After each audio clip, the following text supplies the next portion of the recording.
The engine hummed like it always did, low, steady, like a heartbeat that never lied to you. Harold Jenkins had been listening to that sound for 41 years. 41 years of pre-dawn starts, black coffee in paper cups, and white highway lines disappearing under 70,000 pounds of steel. He knew every creak of this cab, every rattle behind the sleeper curtain, every way the wind pushed against the trailer on an open Kansas stretch at 2 in the morning.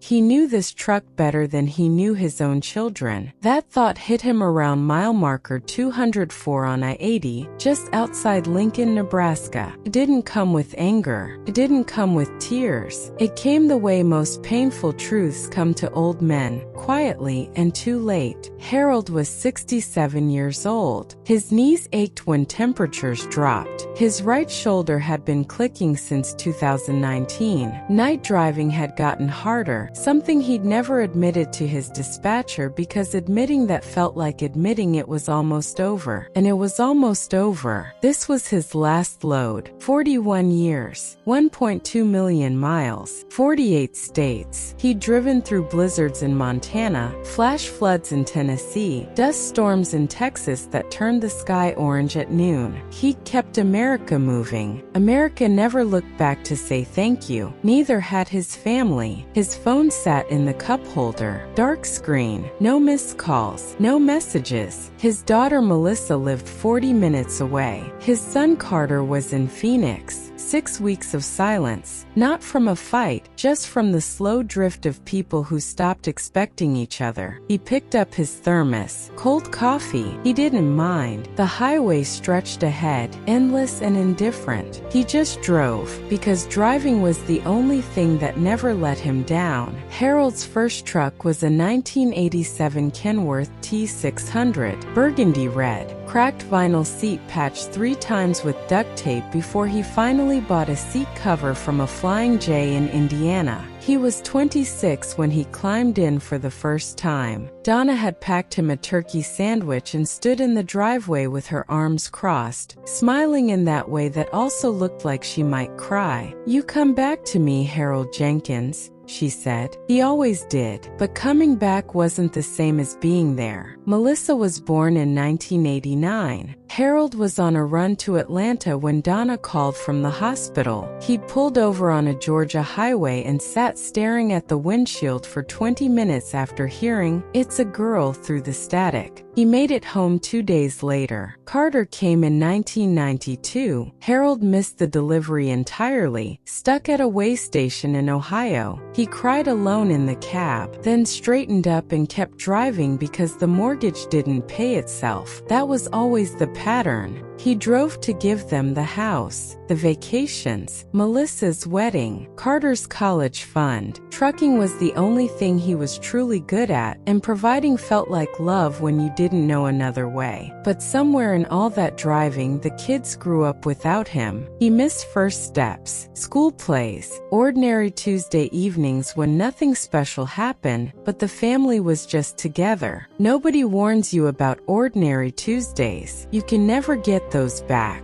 By the time Harold slowed down, his children were already formed, already people who'd learned not to need him. He didn't blame them. He just hadn't expected that understanding their reasons would hurt this much. The house on Millbrook Drive still smelled like her. Harold didn't know how that was possible after 4 years. He'd changed nothing, that was probably why. Donna's reading chair still sat by the window, armrests worn smooth, her small side table still holding the ring stain from 1,000 cups of tea. Harold dusted it every week. He never sat in it. Some things you preserve because letting go feels like losing the person twice. He stood in the kitchen making coffee he didn't want, in a house too quiet in a way that had nothing to do with sound. He sat at the table and looked at the chair. Donna would have known exactly what to say. she'd have set her tea down, looked at him over her glasses and said, "So what are you going to do with yourself now that you can't run away on four wheels?" She would have been right. Harold picked up his phone, scrolled to Carter's name, held his thumb over it, put it back down. What would he even say? 40 years of distance don't dissolve with a phone call. Their relationship had a shape now, polite, brief Christmas calls, birthday texts if they both remembered. Melissa was warmer. She sent photos of her boys sometimes. Tyler was 8. Brandon was 6. They called him Grandpa Harold in the careful way children use a name when they don't really know what it means. He kept their school photos on the fridge. Blue background, stiff smiles. He looked at them every morning. He didn't know Tyler's favorite subject. Didn't know what made Brandon laugh. His own grandsons, and they were strangers. Harold rinsed his mug, went to the living room, sat on the couch across from Donna's chair, and for the first time since the funeral, he put his face in his hands. He didn't make a sound. He just sat there while the afternoon light came through the curtains the way Donna always liked it, soft, golden, unhurried.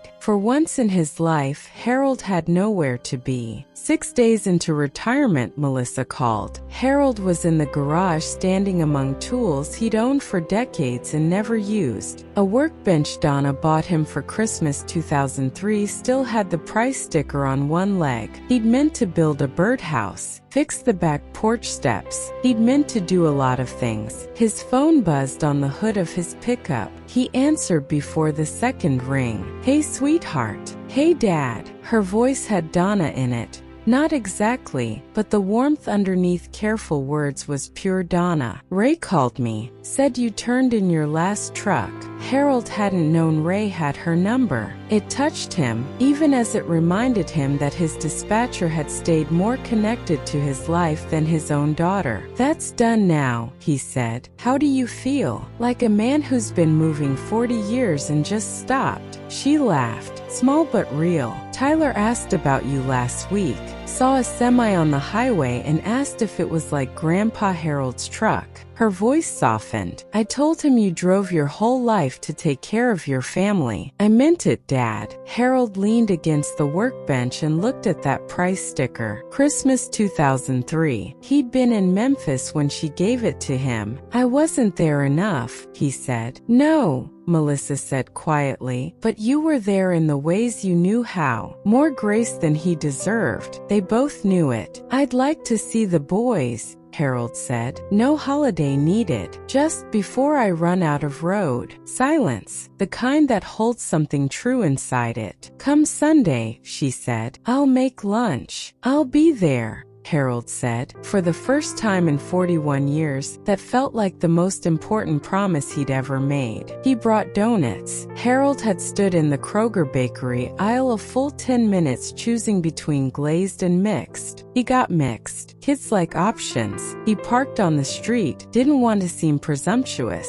The front door opened before he reached the porch. Tyler stood there in a soccer jersey, socks pulled to his knees, studying Harold with the honest assessment only children can get away with. "Are you Grandpa Harold?" "I am," Harold said. "Mom said you drove trucks. 41 years. How many miles?" "Over 1,000,000. Tyler's eyes went wide, full body wonder, nothing held back. "That's like going to the moon," he said. Harold smiled, the first real smile in longer than he could remember. Melissa appeared behind Tyler. She looked like Donna around the eyes. Today that didn't hurt the way it usually did. "Come in, Dad," she said. Lunch was sandwiches and soup, the kind of meal that says you're family, not company. Brandon sat across from Harold, feet swinging under his chair, focused on a drawing he wouldn't look up from. "What are you drawing?" Harold asked. Brandon looked up with Harold's own dark eyes. "A truck,"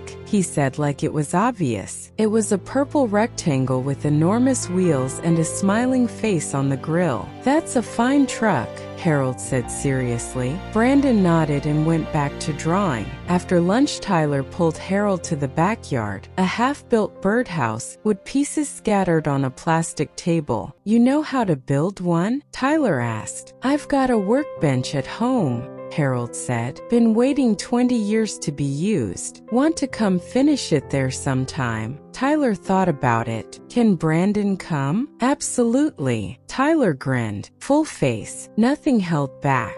He sat in his pickup at the end of Melissa's Street, not ready to drive yet. The afternoon light had gone amber. Long shadows stretched across the road. Somewhere nearby a lawnmower hummed. Kids called each other's names. A dog barked at something only dogs could see. Ordinary sounds, the kind Harold had driven away from for 41 years. He thought about that first day, 26 years old, full tank, whole country ahead of him, the absolute certainty that providing was the same as presence, that love meant sacrifice, that being gone meant something noble. Nobody told him different. His father had worked doubles at the plant his whole life and called it love. Harold had learned the same lesson and passed the same absence down without meaning to. It did mean something. It just didn't mean enough. He thought about Donna, how she'd raised 2 kids mostly alone and never once said "where are you" in a way that blamed him. How she'd say on late night calls, "I wish you could see them, Harold. You'd love who they're becoming." She always knew what he was missing. She was just gentle about it because she loved him. He picked up his phone, opened a new message to Carter, typed, "I'm retired now.